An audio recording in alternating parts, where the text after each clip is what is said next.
So in other words po, kahit na po life imprisonment, reclusion perpetua, or capital offense yung nakomit ng isang tao, pag mahina po yung ebidensya ay pwede pa rin siya magpiyansa.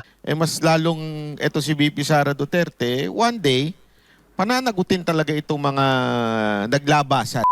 What's up mga kababayan, page trending here. Dito sa video natin ngayon ay ating panoorin itong mga nagbabagang balita. Kahapon mga kababayan ay nagpetition for bail itong si Senator Marcoleta na ngayon kinokontra ng mga kalabang kampo itong non-bailable na tanim kaso nga dito kay Marcoleta na siya namang sinagot nitong si Atty. Abayon. Pero bagong lahat mga kababayan, huwag niyo po sana nakalimutan mag-like at subscribe para updated ka sa mga uploads ko araw-araw. At yun na nga mga kababayan, dagdag pambalita na itong si Romualdez, mga kababayan, nagpaplano ang mga ngagba kung paano makakatakas dito sa flood control scam. Grabe naman yan. Kung kaya naman, hindi ko na patatagalin pa, ito na ang buong video.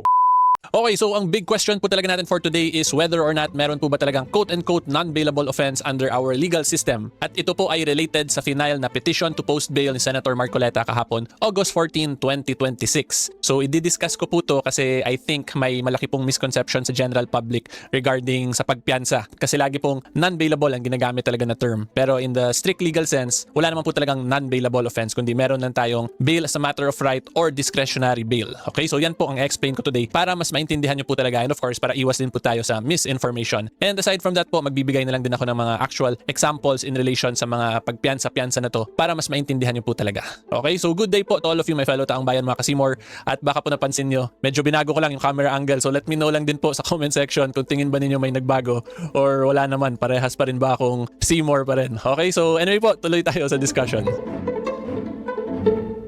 Okay, so brief facts lang po muna tayo para maintindihan niyo talaga yung current status ng case ni Senator Marcoleta and of course yung full context po ng discussion natin. So si Senator Marcoleta po currently ay nakadetain po yun siya, or kung sa Tagalog pa, nakakulong kasi po he allegedly committed a violation daw po of RA 7080, which is yung batas po natin na nagpipinalize sa krimen na plunder. So yung main allegation po against Senator Marcoleta is that he received 75 million pesos by reason of his office. Therefore, it can constitute daw po as a violation of the crime of plunder. So ang pinaka nangyari po talaga dito ay nakatanggap po siya ng 3 donations from 3 private individuals, at yung isa po sa individuals na yun ay si former Congressman Mike Defensor. At yung panahon po kasi nung na-receive yun ni Senator Marcoleta yung donations ay January 2025, which is a month prior to the start of the campaign season. So dun po ngayon nagkaroon ng questionable area kasi alam naman natin nung 2025 si Senator Marcoleta po, di ba, he was an aspiring senator pa lang dati, pero since hindi pa start yung campaign season, yung ina-allege ngayon sa kanya ay tinanggap niya yun nung panahon na congressman pa siya. So pumapasok daw po yung by reason of his office yung pagtanggap, kaya nga daw po posibleng maging krimen yun ng plunder. Yun yung pinaka legal theory po ng case against him at present.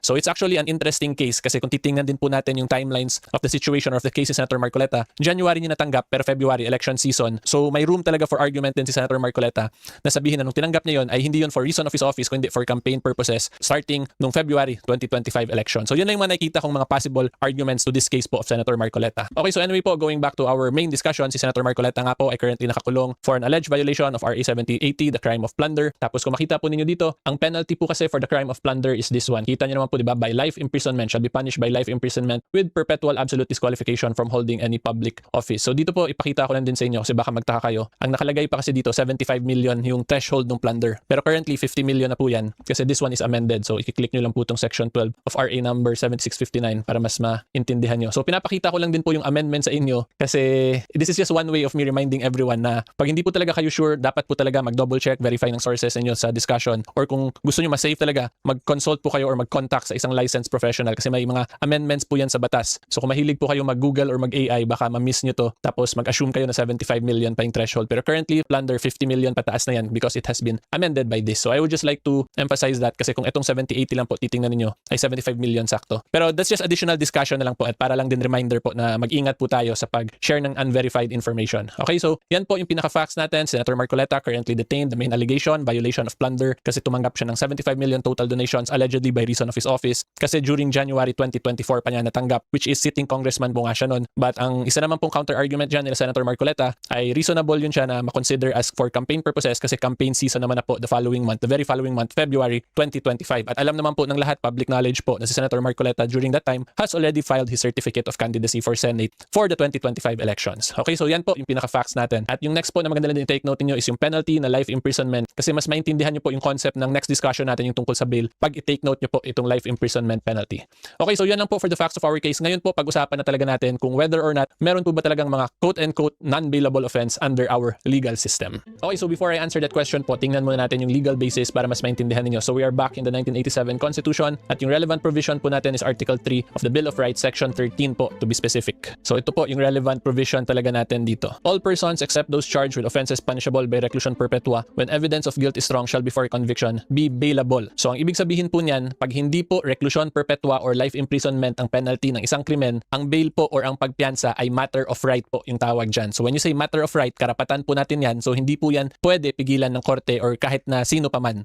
Okay, so yung gagawin lang po ng korte dyan, i-determine niya with the assistance of the prosecutor kung magkano yung amount ng bail. Tapos pag napadala mo na, submit mo na, nabigay mo na po yung amount ng bail na yon, ay dapat iparelease ka na po ng korte from your detention. Again, that is for cases kung saan hindi po reclusion perpetua or life imprisonment yung penalty ng kaso. Okay, so matter of right bail po yung discussion na yon. So ang next question natin, saan papasok dito yung case ni Senator Marcoleta? Kasi life imprisonment po, di ba yung penalty like what I showed you kanina dun sa RA 7080. So dito po yun siya papasok naman sa second part, which is when evidence of guilt is strong. Pero babalik na rin lang po natin yan. So ang ibig sabihin po nitong when evidence of guilt is strong, pag ang krimen naman po, ang penalty ng isang krimen ay reclusion perpetua or life imprisonment, pero hindi malakas yung ebidensya of guilt, ay pwede pa rin po makapagpiyansa or mapayagan magpiyansa, mag-post ng bail ang isang akusado. So ang tawag naman po dito, discretionary bail. So discretionary bail na siya kasi meron pong requirements na kailangan mapakita yung akusado dito. Tapos kaya po siya may discretionary factor kasi re-reviewin siya ngayon ng korte, ng judge, kung na-comply ba yung requirements, which is yung requirement na dapat hindi malakas yung ebidensya against the accused. So in other words po, kahit na po life imprisonment, reclusion perpetua or capital offense yung nakomit ng isang tao, pag mahina po yung ebidensya ay pwede pa rin siya magpiyansa. Pero hindi po siya automatic at hindi po siya pwede i-demand ng accused kasi nga discretionary na siya because of this requirement.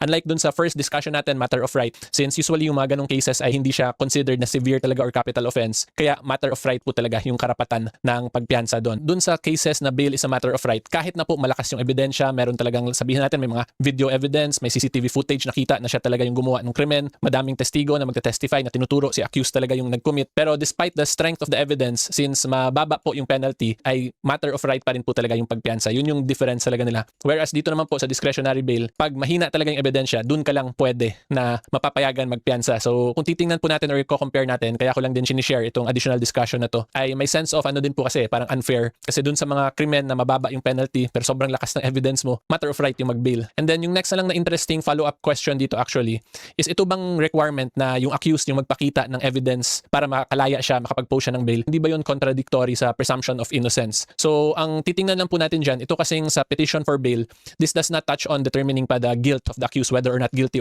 beyond reasonable doubt by yung accused. So hindi to siya directly related po talaga sa presumption of innocence or sa general rules or principles sa prosecution of offenses. This is a separate proceeding po na petition for bail yung tawag. So may different set of rules din po talaga siya and requirements. At yung requirement nga lang po, ipakita ng accused na mahina yung ebidensya sa kanya. So overall po kung nakikinig naman kayo sa discussion, I'm sure masasagot nyo naman po yung sa main question natin, which is whether or not meron ba talagang mga non-bailable offenses. So strictly legally speaking, wala po talagang non-bailable offense kasi pwede naman po mag-bail kahit na capital offense siya or mataas yung penalty. So ang nakikita ko na po kasi kaya naging common term yung non-bailable offense kasi mas madali po siya sabihin. And then kung i-compare mo rin yung mga terminologies, matter of right, discretionary bail versus non-bailable, yung non-bailable parang mas mas matunog or mas may sipa pag sa makita siya ba sa mga headlines sa balita. So yun lang yung mga nakikita ko kaya naging commonly siya na ginagamit. At dahil dun sa commonly ginagamit, naging misconception na tuloy na non-bailable talaga. But again, it's not simply non-bailable kundi discretionary yung bail. Okay, so yan lang po. Hopefully mas naintindihan nyo na talaga yung difference at yung masasabi ko na lang din po dito na kayong lahat na nakikinig sa akin since alam nyo na yung difference between matter of right, discretionary versus yung non-bailable offense na term, ay you also do your part po para ma-clear yung misconception na yun. I-share nyo lang din po sa mga kakilala ninyo at sa mga kausap ninyo para mawala yung misconception about non-bailable offenses. Okay, so hopefully klaro po yan. Ngayon po magbigay naman ako ng mga real world example, mga current event po in relation dito sa matter of right, discretionary at mga quote-unquote non-bailable offenses. Okay, so I'm sure nabalitaan niyo naman po siguro, di ba, yung tungkol kay Senator Bong Revilla kung saan nakalaya po siya kasi nakapag-post po siya ng 1 million bail. At ito pong bail na pinost niya ay related dun sa case na final against him kung saan it is alleged na he is involved daw sa flood control scam amounting to around 90 million pesos. So kaya ko po ito pinapakita sa inyong lahat kasi this is a good example po of a current event kung saan nag-grant yung discretionary bail na diniscuss ko. So in other words, ang napakita po ni Senator Revilla, ni former Senator Revilla dito sa Sandigan Bayan ay mahina yung ebidensya against him. kaya pinayagan siya mag-post ng bail. At since nag-petition po siya to post bail, yun po yung tinatawag na discretionary bail under our Constitution. Okay, so para lang din maintindihan nyo talaga, ang kinaso po kasi or ang isa sa kinaso against Senator Revilla dito ay malversation of public funds. So malversation po is Article 217 of the Revised Penal Code. Tapos ang nakalagay kasi niyan dito, if the amount exceeds the latter, the penalty shall be reclusion perpetua. So yung amount na exceeds the latter na to is itong 8 million pesos. So since ang inallege po against former Senator Bong Revilla ay nasa 90 million plus daw yung alleged involvement niya, papasok na itong last sentence, which is ang penalty reclusion perpetua. And like what I showed you earlier, pag reclusion perpetua, life imprisonment, hindi na po matter of right yung bail under the Constitution.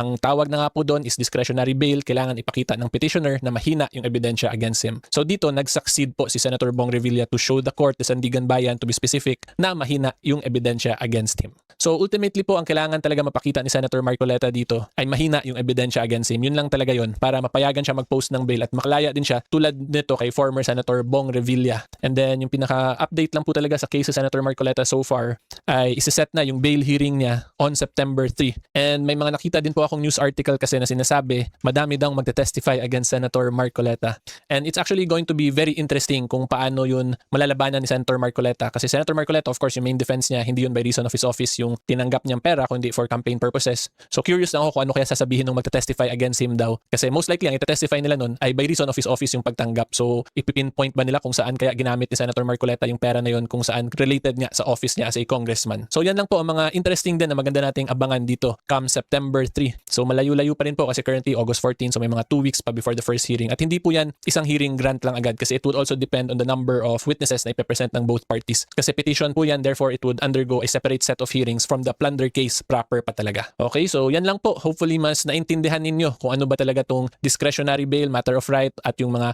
quote-unquote non-bailable offenses. Kung mapapansin nyo yung takbo ng panahon, in-announce muna na ginamit yung mga Marines, ilang Marines, na sa kaso ni Romualdez. Pagkatapos, biglang nag-announce si BBM na kasuhan na si Romualdez. Tapos ilang araw, bumaligtad yung mga Marines. Tapos ngayon, sinasabi, kahapon lang, kagabi, sinasabi ni Auntie Claire na nahihirapan daw kasuhan dahil dun sa Marines. So parang planado yung nangyari. To the point na ngayon, they have justification na wag nang matuloy yung kaso kasi nga dahil nakasalalay lang dito sa Marines. What do you think of this? That's exactly what I said. Ano, itong disenyo, this is orchestrated, ito ang plano sa tingin ko ng yung pagtatahi-tahi ng mga kaganapan na ito. Kasi ang bottom line, eventually nakinabang si Romualdez dito. Kung ano man ang sabihin ni Boying Remulla, that's not material anymore. The fact of the matter is, bumaliktad yung 4 na Marines, ngayon siya, pinapakita niya na ang suspetsya niya si Romualdez. So sa pagsususpecha niya na to, si Romualdez pa rin ang nakikinabang. So I think that this is an elaborate story. Ano kunya, parang ang ganda ng pagkakasulat ng telenovela na ito. Attorney, mas maganda nga yung nangyayari ngayon dahil nakikita ng taong bayan kung sino yung umaalsa at nagagalit kay VP Sara Duterte. Mas lalong eto si VP Sara Duterte, one day, pananagutin talaga itong mga naglabasan. Kasi ngayon, it's either you are against or you are for Walang gitna Yung mga gitna, nayayari, nakakasuhan. So talagang dito lalabas kung sino yung okay, sino kalaban. At dito malalaman natin kung sino talaga yung nabigyan na napaboran ng administrasyon ni Marcos. Tama po, kasi ganyan na nagiging strategy ngayon. Ano, kapag ikaw ay umuupo sa gobyerno, nagsasalita ka laban sa gobyerno, mas malamang ay magkakaroon ka ng problema. Kakasuhan ka, gigipitin ka. Kaya nga yung asawa ko natatakot na para sa akin. Baka kaya naman pati tayo ay madamay dyan.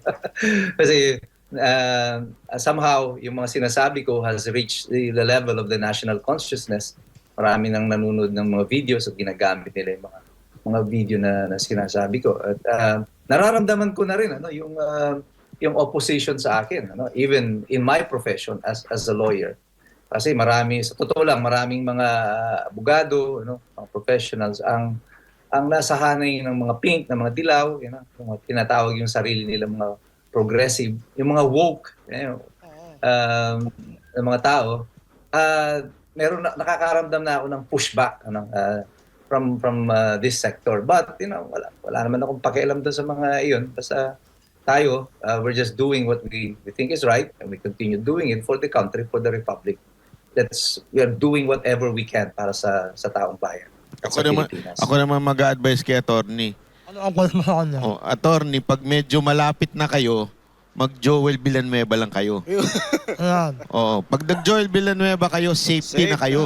Oh, antayin nyo lang hanggang kaduluduluhan, yung medyo kakasuhan na kayo, pagka ano na, mag-Joel Villanueva lang kayo. Tapos, kasi, eto attorney magkomento ka doon sa huling, ewan ko kung napanood nyo, yung huling banat ni Joel Villanueva doon sa impeachment. Natawa kasi ako ewan ko sa inyo, attorney. Well, sa totoo lang, kagaya ni ako isang born-again Christian, kagaya ni Joel Villanueva. But before siya bumaliktad, naglabas na ako ng video kasi nararamdaman ko na babaliktad na siya. I gave this warning about him na kung gagawin niya na ito will have consequences even sa kanilang kongregasyon. And it did. It had a serious impact in the JAL. Nasabi ko nga ngayon, sana si Senator Joel, sana wag na lang siyang mag-alalito lapid na lang siya dito sa Senado. Huwag ka na magsalita kasi lumalabas lang lalo yung kaipokrituhan ng posisyon that he is taking at the moment. But you imagine that he used to be the majority floor leader ng panahon nila ni Senator Alan Peter Cayetano, and also with Jesus Cordero. And all of a sudden, biglang andito ka, diba, na complete 160-degree turn ng posisyon.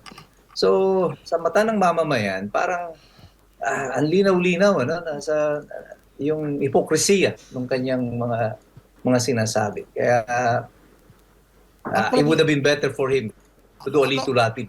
Attorney, ang problema, ang sabi ni Boy Remulla, tuloy ang kaso. Ano yun? Dick, Meron na ba? Yun. Hindi, ano lang yun. Ano? si Marcos nga, sinabi niya, kakasuhan si Romualdez Naunahan pa, mukhang makakasuhan pa sila Robin Hindi Una pa, no? Kaya naman na yun. Exactly. Before the SONA, the Wednesday, week prior to the SONA, sinabi ko na yan, na ang prediction ko, pagdating ng Friday, magsasampa kunwari ng kaso ang ombudsman. And exactly on the day that I said, nagsampa nga ng kaso yung ombudsman. Pero sa ombudsman lang, hindi pa ito nakarating sa Sandigan Bayan. Ay ilang buwan pa yan o ilang taon pa yan dyan sa uupo sa ombudsman. Malamang magtatagal yan. With this, what happened to yung apat na bumaliktad sa mga Marines? May repercussion yan sa kaso ni Romualdez. Kasi yung affidavit ng mga Marines na to, ginamit dun sa kaso laban kay Romualdez. So, syempre, hihina yung kaso laban kay Romualdez. Ngayon, nagsasalita si Boying Remulla, sinisisi niya, pakana daw ito ni Romualdez.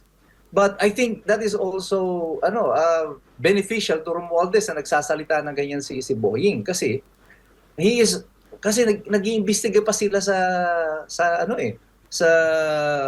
ombudsman about kay Romualdez. Tapos, nagdedeklara na siya ng ganyan. Pwedeng sabihin ng kampo ngayon ni Boying na may violation na ng right to due process ni Romualdez because hindi na impartial judge itong si Boying Remulla. Is this orchestrated? Nakadesenyo ba ito? Sinasadya ba ito ni Boying? Kung whatever it may be, the fact of the matter is this is being beneficial. Nakikinabang dito sa Romualdez. Pag nakinabang si Romualdez, nakikinabang si Marcos. Pati kasi yung mga apat na yan na Marino ay nagtestigo din na kasama si Marcos sa mga dinideliveran ng pera.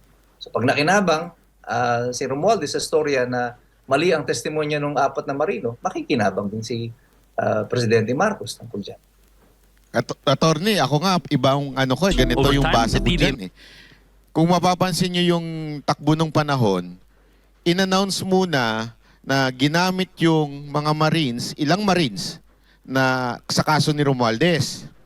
Pagkatapos, biglang nag-announce si BBM na kasuhan na si Romualdez. Tas ilang araw, bumaligtad yung mga Marines. Tapos ngayon, sinasabi, kahapon lang, kagabi, sinasabi ni Auntie Claire na nahihirapan daw kasuhan dahil dun sa Marines. So parang planado yung nangyari. To the point na ngayon, they have justification na wag nang matuloy yung kaso kasi nga dahil nakasalalay lang dito sa Marines. What do you think of this? That's exactly what I said. Ano, itong disenyo, this is orchestrated, ito ang plano sa tingin ko ng yung pagtatahi-tahi ng mga kaganapan na ito. Kasi ang bottom line, eventually nakinabang si Romualdez dito. Kung ano man ang sabihin ni Boying Remulla, that's not material anymore. The fact of the matter is, bumaliktad yung 4 na Marines, ngayon siya, pinapakita niya na ang suspetsya niya si Romualdez. So sa pagsususpecha niya na to, si Romualdez pa rin ang nakikinabang. So I think that this is an elaborate story. Ano ko niya, parang ang ganda ng pagkakasulat ng telenovela na ito. Pero sa mata ng mga observers, ano, gaya ni Banat, ni Banat Bay, at saka ako, at marami pang mga tao, parang huling-huli natin, teka lang, napanood ko na to sa parang eksakto ito doon sa mga teleserye na nakikita natin. So, I think wala silang masyadong nauuto dito sa sitwasyon na ito because bandang dulo nito, feeling ko, walang kaso si Romualdez. Walang kaso si BBM. Di ba? Pero attorney sa RTC, di ba, ang judge pwede siyang, hindi ko alam kung anong tawag na term doon, pwedeng hindi, kasi ganun nangyari sa kaso ko eh. May isang judge na kinwestiyon namin dahil may kinaugnayan siya, di umano, doon sa nagkaso sa akin. So, nag-ano siya, tawag doon? Inhibit. Nag-inhibit siya. Dito ba sa pagkakataon nito, kung patunayan ni Romualdez na merong pagkiling na kaagad si Ombudsman Remulla, pwede siya mag-inhibit? Di ba isa lang ang ombudsman? Paano yun? Wala na. Ito na yun. Kaya nga, the buck stops at the ombudsman. Kapag yung ombudsman ay na-challenge na yung kanyang pagiging impartial, at palagi ko, i-challenge siya ng kampo ni Romualdez, magiging cause of the dismissal ng complaint yan laban kay Romualdez, even if it reaches this Sandigan Bayan, mapapadismiss din agad yung reklamo. O kaya magsampa man ng reklamo itong sila Boying Remulla, baka hindi plunder ang ikaso, baka anti-graft lang ang ikaso, so mapakapagpiyansa pa. So for as long as hindi natin nakikita si Romualdez sa loob ng kulungan, mananatili yung kaisipan ng mamamayan na pinaglololoko tayo dito sa sitwasyon na ito.